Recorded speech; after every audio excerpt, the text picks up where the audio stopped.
introduce this workshop, which is making use of dance, rhythm section techniques. And we have the great Carl Allen. And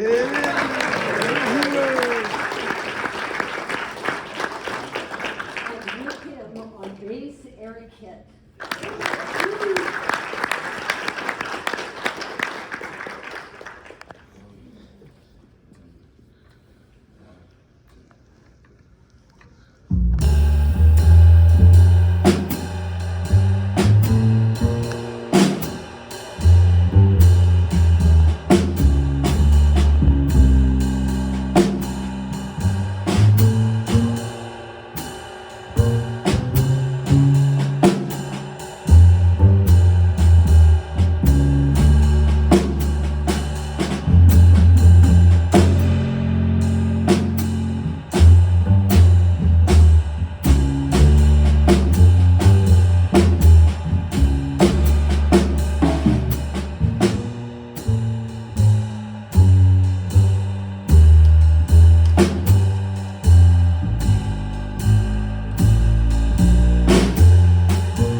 Thank you very much. How's everybody? Yeah. So for those of you all who just walked in the room, my name is Carl Allen and I play the drums. Thank you, Chase. And Chase said when you say you play drums, you gotta do that. So this is Professor Eric HITT, who plays the bass. So I'm Director of Jazz Studies at UMKC, Kansas City. Professor HITT is our bass instructor, and amongst other things. So today we're talking about the relationship between the bass and the drums, which apparently they just talked about over there. But we're going to deal with it probably from a different perspective. I say probably because I did not listen to what they were talking about. But it's all about trying to make the music dance. And we're going to talk a little bit about and demonstrate what some of those things are. First of all, what did you guys notice about what just happened? Anyone tell me the name of that song? Blue Monk. Who wrote that? The Loneliest Monk. Not the loneliest, but the loneliest monk. Like the most lonely monk there was. Okay. What else did you notice about that? You're listening to each other. I hope so. Otherwise, I want my money back. But what else did you guys notice? They were having a conversation. All right. And what were we talking about? I don't know. Jazz. Yeah. I hope so. Otherwise, I want my money back. All right. What other observations? Yeah. Yes. When you were trading threes, like you finish each other's phrases. Some of you probably didn't even know we traded threes, huh? Like threes. It's supposed to be just, the law says 4 and 8. So one of the things that I love to do, I love trading odd number bars, right? And in order to be able to do that, you got to be comfortable with the form, but you also got to listen. And so one of the things that's difficult about threes, first of all, we're not used to trading threes because we're used to 4 and 8 bar phrases.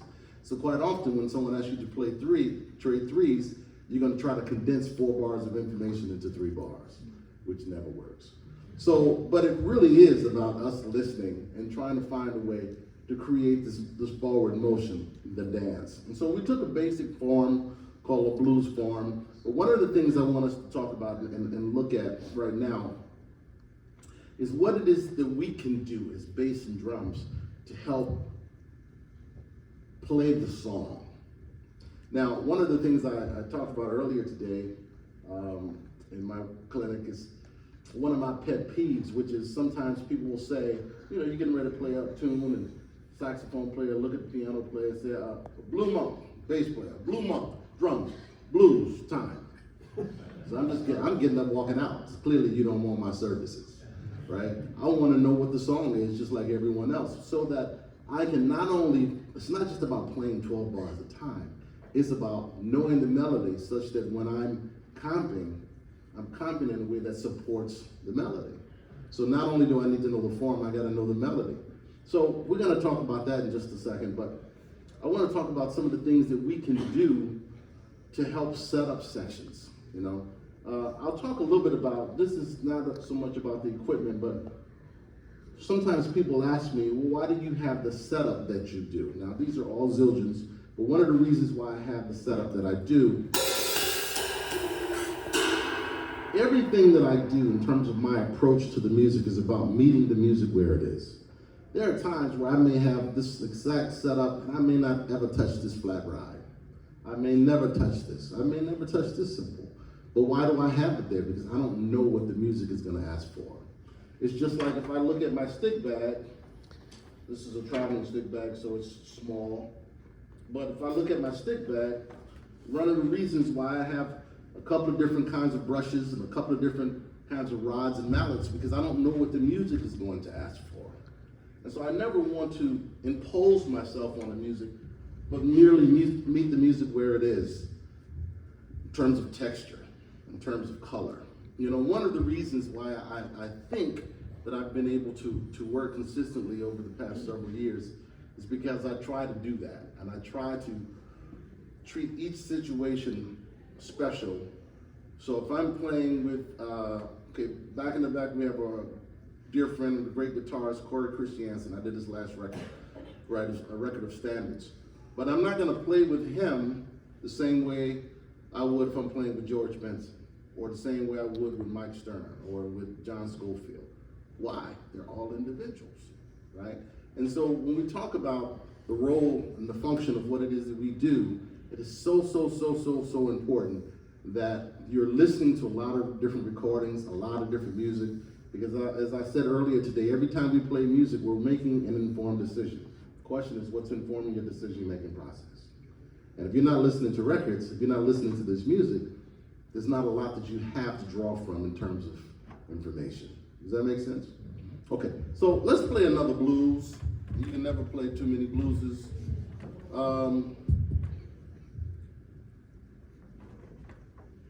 Better yet, we're not gonna do blues. We're gonna do the thing of every 4 bars. Okay.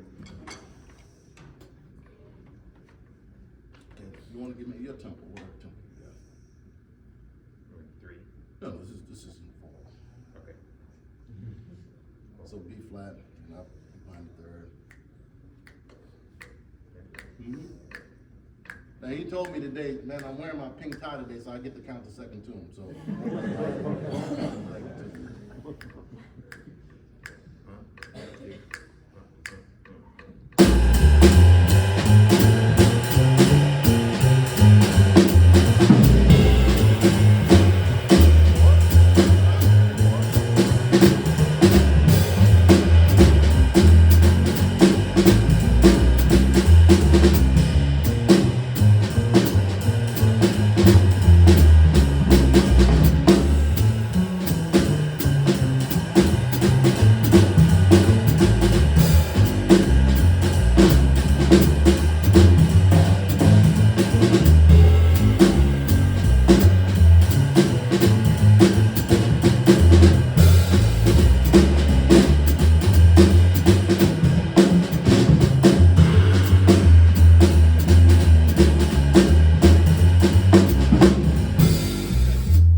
Modulated every 4 bars, and I'm just trying to show how when you're going into a modulation, there has to be a shift in the weight of the beat.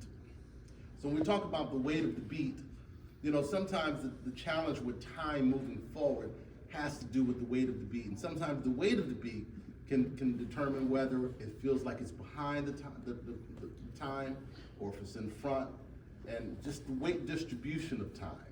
Like, I notice a lot of bass players, when they get in the upper register of the instrument, there's a tendency for it to feel more on top. And when they go to the lower register, there's sometimes a tendency to feel like it's behind. So for me, when I'm playing with a bass player for the first time, I'm trying to figure out where they feel the quarter note, right? What part of the beat do they feel the quarter note? And again, the objective is to try to create that dance, right? But one of the most important things you got to be able to do to create the dance, because if this is not happening here, the rest of the band's in trouble. And one of the things that's so important for us to be able to do is to create trust, right?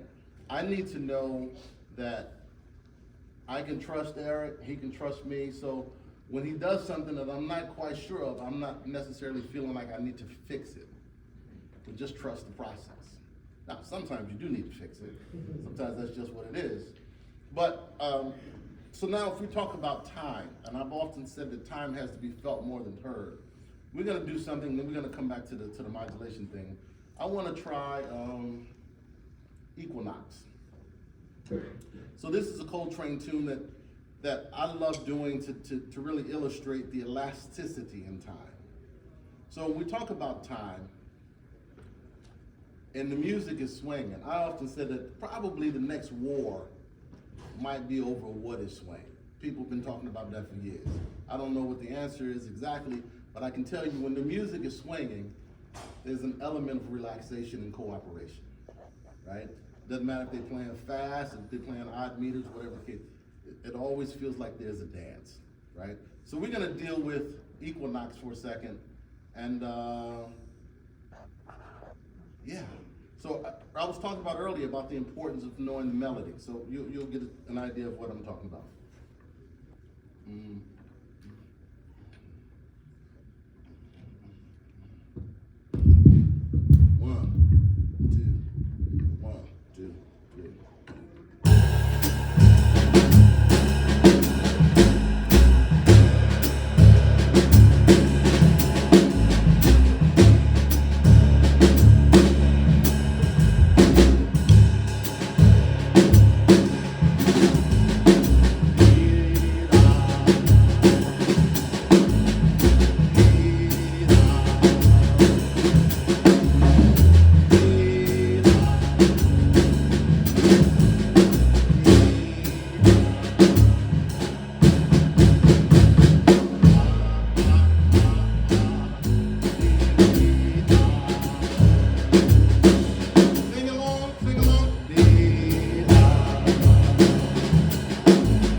that could not happen if we didn't trust each other, right? Because I was doing crazy stuff. Well, crazy people do crazy stuff. So I was doing crazy stuff with the time. But you want to get to a point in the rhythm section to where you're not having to count, right? So when you first start playing this music, you're just like 1, 2, 3, 4, 2, 2, 2. Okay, where we're at now. Okay, 3, right? You want to get to a point to after a while you don't have to count. So for me, conceptually, one of the ways that I've been able to hear, which is really, really important to be able to hear what it is you're trying to play. This particular concept comes from me listening to people like Elvin Jones, Jack DeJohnette, Roy Haynes, and some others, because they use what I like to call a perforated bar line. And what I mean by that, many of us when we play, we hear just within the bar line. 1, 2, 3, 4, 2, 2, 3, 4, 3, 2, 3, 4, 4, 2, 3, 4. But if I'm trading fours and it's just me, as far as I'm concerned, I ain't got to count 1, 2, 3, 4, 2, 2, 3, 4. I got 16 beats, right? So I'm hearing the beginning of a phrase, I'm hearing the end of the phrase. I might play a bar 9 and a bar 7. I might play a bar 5, a bar 6, and a bar 5. I might play 4 bars of 4. But I'm not restricted by the bar line. And so the reason I call it the perforated bar line is because I know it's there, but I don't have to stop my flow of ideas and then start all over again. Does that make sense? Now again, it's a concept that won't work in every situation, you know, and so part of the thing that's really, really important is for us to always be aware of what works in what situations and what doesn't work, right? Did that feel like, as we were playing that, did it feel like it was dancing? Yeah. Did it feel like it was moving forward? And so that's the thing for me. I always wanted to make it feel like it's moving forward. I always say, when you're playing, you look out in the audience and no toes tapping is a problem. You want grandmama tapping her toe. Even if she's tapping on 1 and 3, we still love her. As long as she's tapping. But the toes gotta be tapping, right? And so again, that's just kind of conceptually from where I'm coming from. Now, that's if we're playing in 4, right? What happens if we're doing another time signature, right? We're gonna explore that with another standard right quick. Are there any questions about anything? Because this is not just a performance. I wanna have some dialogue back and forth. Chase Bank, what you got? No, it's great. I was wondering, I mean, I notice you mute your floor tom sometimes with your right hand after finishing like a run around the kit. What's that for? I've never explored that. Yeah, well, I do that because that's what I'm hearing. That sounds overly simplistic, but one of the things that's so important, so we talked about drums and bass. About a month ago, I did a master class at a school in New Jersey, Montclair State University, with Christian McBride. And McBride and I have been like brothers for 35 years. And he said something that I thought was so hip and so profound when students played and they asked for our feedback. And one of the things he said that was really important is self-awareness, right? And that's something that I think about all the time, because as I'm playing music, I'm trying to be very, very intentional, because as we're playing music is a conversation. So what takes me back to your question, one of the questions that I always had of all of the masters that I grew up listening to was, how is it that they know what they're going to do? And every time it's amazing. I listen to Art Blakey, I listen to Billy Higgins, I listen to, Art Taylor, Max, and every single time it was great. So I asked about 17 people that question. They pretty much answered the same way, but Art Blakey had a very, let's say, colorful way of answering that. And so I said, Art, how is it that you know that whatever you're gonna play is gonna be happening? He said, well, let me ask you something. I said, yeah. But before you play something, you hear it first, right? I said, yeah. Well, if it ain't swinging when you hear it, don't play it.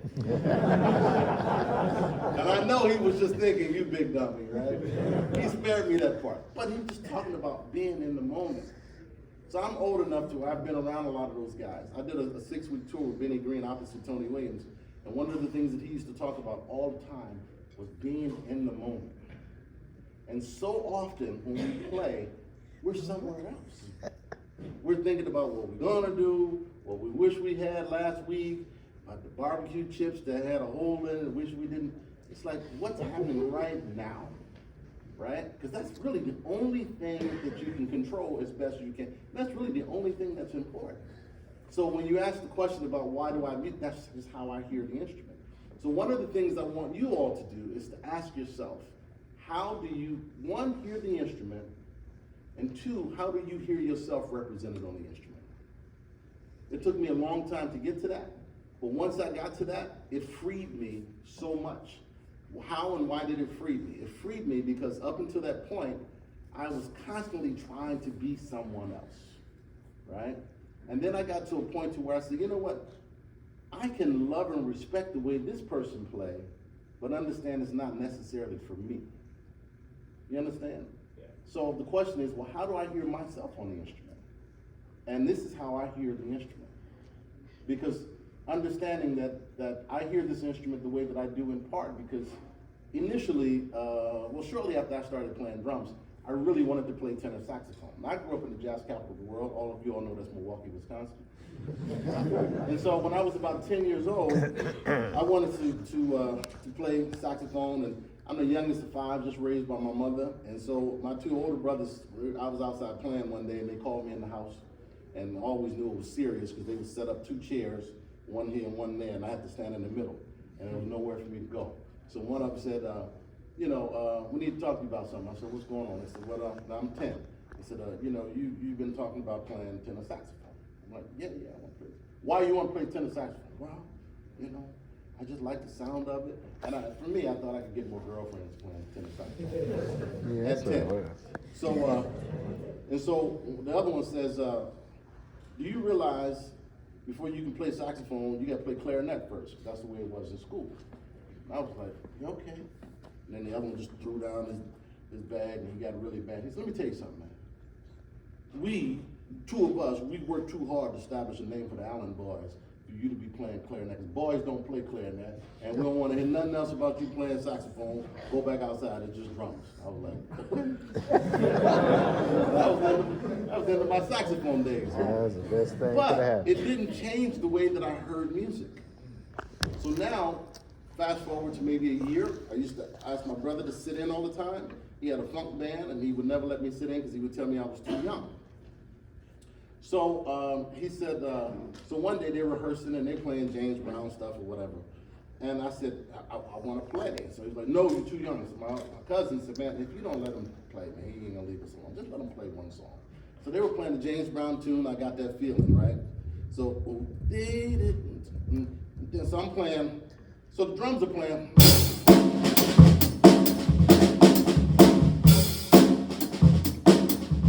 But the horns are playing. So I was playing.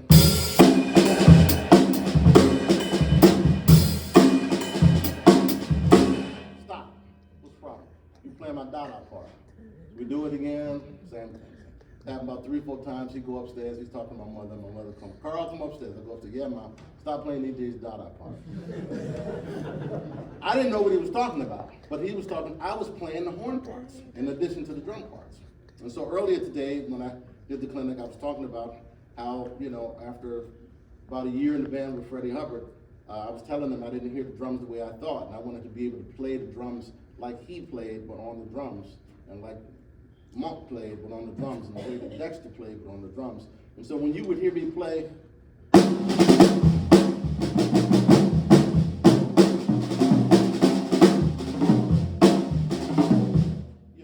not thinking about drums, I'm thinking melody, right? So, catch that? Okay, throw up.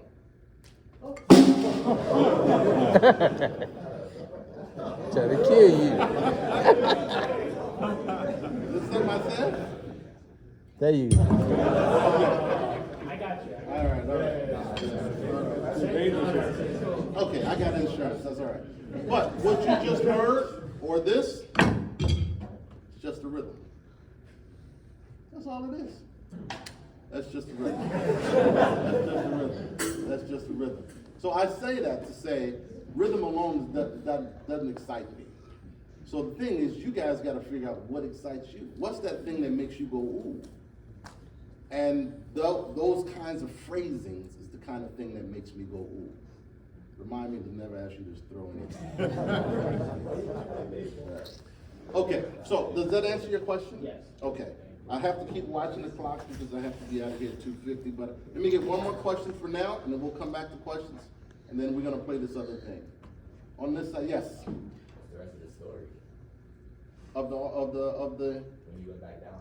oh, well, he had to let me play because my mama told me, yeah, told me he had to let me play. But the point is that was the beginning of understanding that the way I was hearing drums was not how I was supposed to hear drums. But if you're able to do that, isn't that a good thing?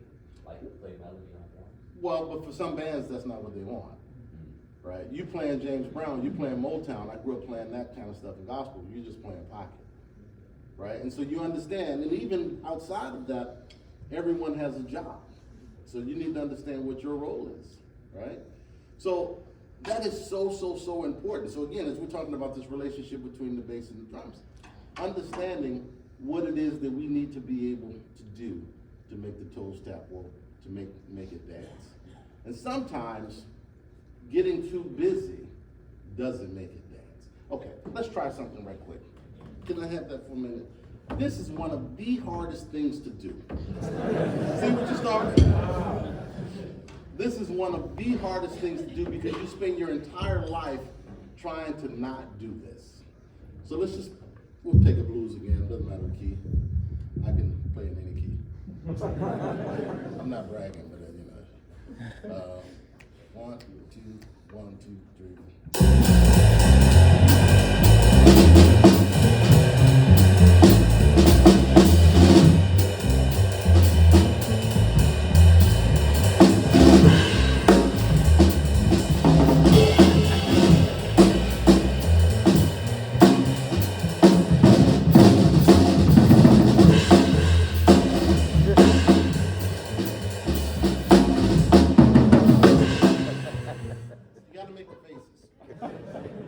So, we were not locked up at all. I was not listening to him, and he's hoping that it'll be over soon. But the thing is, when we talk about trying to make it dance, that's sometimes what it feels like when people are not listening. Right? So the thing is just trying to create that sense of cooperation so you can have that trust, so you can just kind of make it dance a little bit. You want to say something? Not about that. No. Okay. I might chime in eventually. All right, so let's try something. I had this idea for this. I'm just gonna play a little bit of it, of this arrangement of all the things you used to wish you could have been one day when you turned 7, also known as all the things you are. All right, 1, 2.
5, 4, and 6. Ah, 5, 4, and 6, my man. What grade are you in? I'm a senior in college. First time? First time, yeah, I'm an undergrad. I mean, first time senior? Yeah. Stand up, I want everybody to see you. Stand up. Yeah. You'll be a super senior next year. All right. So it was 5, 4, and 3. Woo! So you said, but you said 6. Now, I just used this as an opportunity because, and this is not something I thought we were talking about. A lot of times when I give drummers and I ask them to play in 9 or in 6, they play 3. I'm not saying it's wrong, but it could be. Because we're making an assumption that the subdivision is always in 3. But the 9 sometimes won't be in 3. Sometimes it's 5 and 4. It could be 2, 5, and 2. It could be a lot of something and 2. A lot of different things, right? But that was all the things you already did. Intro and 4, first the A sections in 5, bridge in 4, last A in 3. So one of the reasons I wanted to do that, just to kind of demonstrate the shift in the mood for these different time signatures. But again, that only happens if we're really comfortable with the form and also with the melody. Now, talk about 3 really quickly. We're just gonna play something because one of the things that I noticed in playing with 3, in 3, quite often, rhythm section, bass and drums specifically, tend to have basically one way of playing in 3. So we're gonna demonstrate 4 different ways of playing in 3, right? So sometimes people will say, well, I got this tune in 3, but I want it to float like it's in 1. So that's based off the down half note. I got this tune in 3, but it's kind of like a 2-feel, well, okay, that's the dotted quarter note. So it's in 3, but it's a waltz quarter note. Well, I kind of want the 4 over 3, so you got the quadruple, right? So we're just gonna play some time over this for a second. 1, 2, 1, 2, 3, 2, 2, 3.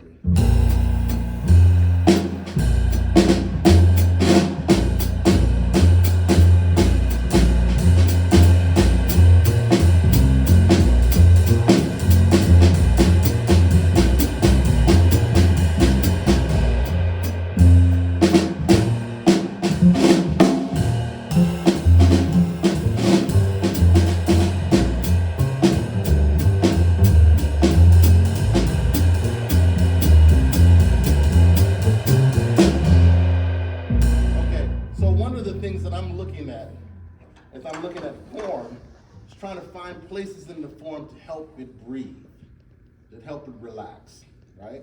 So talking about breathing, talking about relaxing, there's a couple other things I want to get to before we finish. I want to talk about and demonstrate briefly the difference between the 2-feel and the 4, right? So this can be considered a kind of a dying art, if you will, but a 2-feel is a dance rhythm. And one of the things that the gentleman I've been playing with for many, many years, his name is Benny Golson, and a lot of his tunes he liked to start in 2. And if you are playing with him for the first time, especially bass players, he will tell you, I want you to keep it in 2 until you can't take it any longer, right? And one of the reasons he says that, because if you listen to a lot of younger players in particular, they play in 2, and by the second or third chorus is in 4. Is that illegal? Will you get locked up? Maybe in Pakistan, but not here. But the thing is, it doesn't. When you do that, you're not allowing the 2 to have its personality of its own. Same thing when we immediately go to 4. The same thing if we're playing a ballad. A lot of times by the second chorus, it's already double time. So it loses the vibe or the effect of it being a ballad. And again, I'm not saying it's wrong or it's illegal, but it is something to think about. Stomping at the Savoy.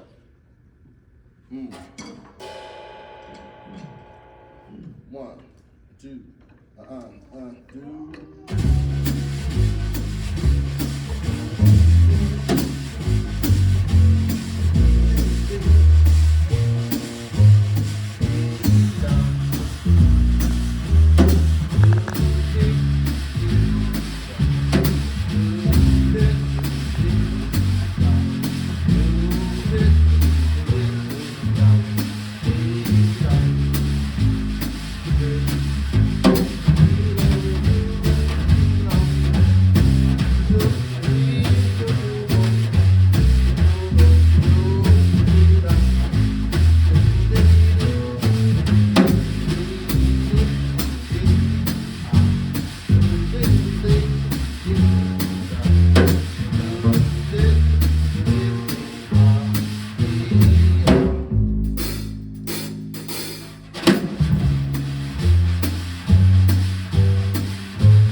super important to talk about as we're talking about the relationship between the bass and the drums is what part of the drum set is trying to line up with the bass.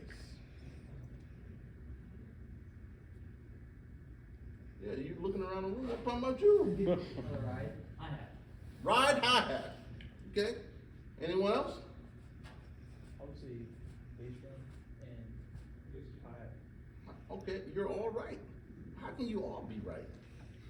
Okay, so it depends on what the time feel is, right? So if I'm playing in 2, what I'm trying to line up with the bass is the bass drum.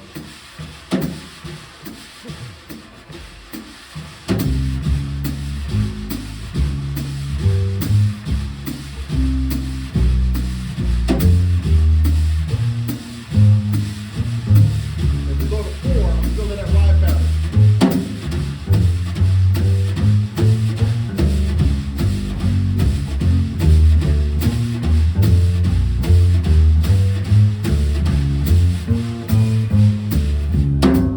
So, and if I'm playing sticks, you know, it's pretty much the same thing, but a great example of playing in 2, and this is something that's really important, I'm in Jamal Trio, Israel Crosby, Vernell Fournier.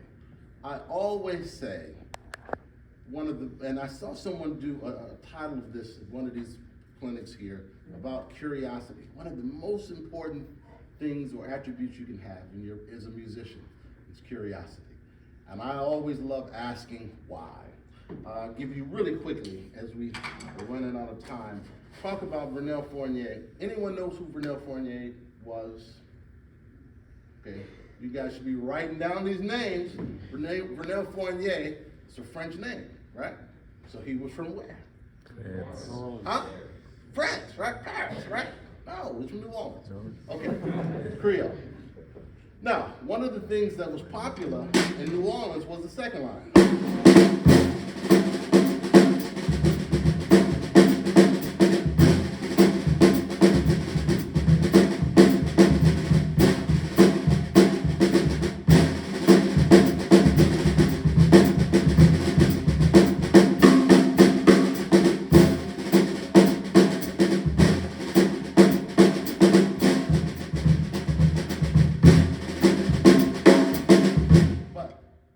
One of the most dominant rhythms is this thing called a drop 4, where every 4 measures is like a big accent on 4, but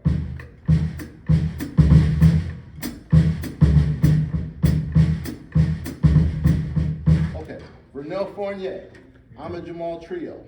One of the most popular rhythms that they used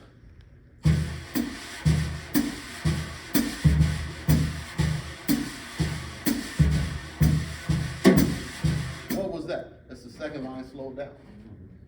So if you're curious and you're always asking those questions, like, what if, my favorite question, what if I did this, what if I do that? So again, if I take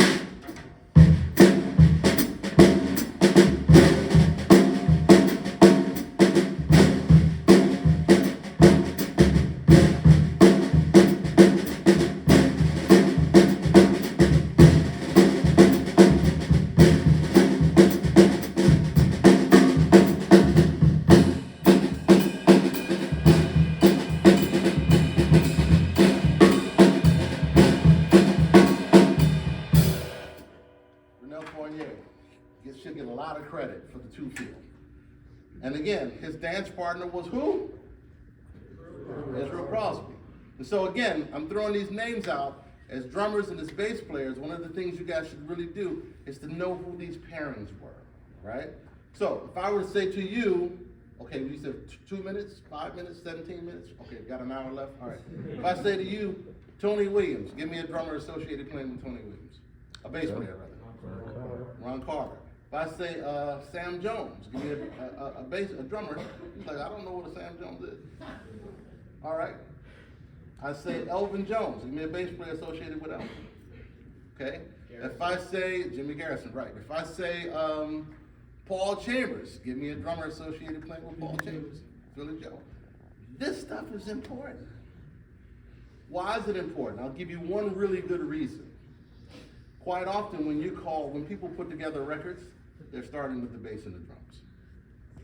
I've been called for many, many record dates, like I have Mr. Matt Wilson in the back. They'll say, hey man, so-and-so is playing bass, they recommended you. Hey man, I got this record date, who would you like to play bass? Because people know, if the bass and the drums are cool, you probably got a better shot of them toes tapping. Yeah. You know, I probably 25% of the records that I've done, Christian McBride is the bass player. I know everything about him. He's lactose intolerant, shouldn't eat ice cream, good. His favorite cars, his favorite sports teams. You know, he knows stuff about me, but don't believe it. But the point is, when we play, it's like we finish each other's sentences. And not just because we've played together, but no, this is a social music. We hang, we go shopping together, we watch sports together, all sorts of things. That helps us to create the dance on the bandstand. All right? There's some other stuff I really want to get to that we just don't have time. But what was that one thing you wanted to do? No, please. No, please. Yeah, go ahead, please. Okay. You wore the pink tie today, you might as well say something. This on? You have to push the switch. Loudly. Hello. So I think in general, just trusting your own time when you put it out there. You want to play time that feels good. But if you don't trust where you're feeling the beat, you can't expect anyone else to trust you. And if everyone on the bandstand is trying to guess where everyone else is trying to feel it, it's not really going to work. So some of the best advice I ever got was to put it where you feel it. And if everyone puts it where they feel it, things usually work out. But you also need to be sensitive to what the other musicians, we're playing music with other humans. We played enough with backing tracks and iRealB during COVID. So take advantage of playing with real musicians and experiment with time that feels good to you. Yeah, I agree. And then, you know, and that's great advice. I will just say this. Everyone's responsible for time. Not just the drums, not just the bass. And I always say that jazz is what we call grown folks music. What is that? What is maturity? First of all, jazz requires maturity. What is maturity? The acceptance of responsibility. And the moment you accept responsibility for time, your choice of notes, for playing in tune, immediately the band is going to be better, right? If you resurrected Elvin Jones, he can't play time for you. He can't. The best he can do is play time for the music. That's the best that any of us can do. So, that being said, do we have one more question and we're going to play something going out because we're already 38 seconds over? One more question? Yes. You said you wanted to build trust with the bases and stuff, Yep. Like, how does that, can you explain more? Like, how do you do that? Just trial and error. Great, okay, I love that. And I'll be really, really quick. So without getting too personal in anybody's life, I don't want to start a thing. But let's say, for instance, there's a person that you're interested in dating, right? One of the things that's going to help you is to show that you are interested in them as a person. And one of the things that will help you to show that you're interested is you want to find out about them, right? So one of the things that I love to be able to do is just to have a meal. Just go hang out. You like sports? Who you like, right? Just to be able to meet a person where they are. And that creates a trust to where you can say, okay, I think I can open up a little bit. And when you feel that, you become vulnerable, but less guarded. And when you're less guarded, there's more of yourself. This music is very, very transparent. And if I can't be transparent with someone when I play, I'm really not interested in playing with that person. Because I don't know how, and I'm not interested in trying to be someone other than who I am, right? So I just need to be the best version of myself. And in doing that, if I can meet you where you are, it'll create a trust and a bond that we can try to make some toes tap. As long as we understand that our goal is the same, and that first and foremost, this music is not about us. It's about the music, and it's about y'all. When I say it's not about us, it's not about, you know, I get a little weird about this, but when someone come up and say, Carl, man, you sound great. And I'm like, well, thank you. But I feel a little weird about it because I would have preferred if they said, Carl, it sounded great. Because it's really about serving the music. And some of my mentors, Billy Higgins, first one comes to mind. He was all about serving music. I asked a lot of musicians, I said, man, I love Billy Higgins, but I never get to play with Billy because I'm a drummer. And when I asked Cedar Walton, when I asked Freddie, when I asked Jackie McLean, when I asked Bobby Hutcherson, when I asked McCoy, why do you like Billy Higgins? And they all said the same, because he just makes it so much fun. That's what I want, right? I want you to have fun playing with me. I want to whoop your tail too, but I want you to have some fun, right? So, what was that thing you wanted to do? Talk about the vocal thing? Sunshine? Yeah. Okay, this is the last thing we're gonna play, and then we're out because I'm gonna get in trouble. All right. You ready? You guys enjoy yourself? Oh As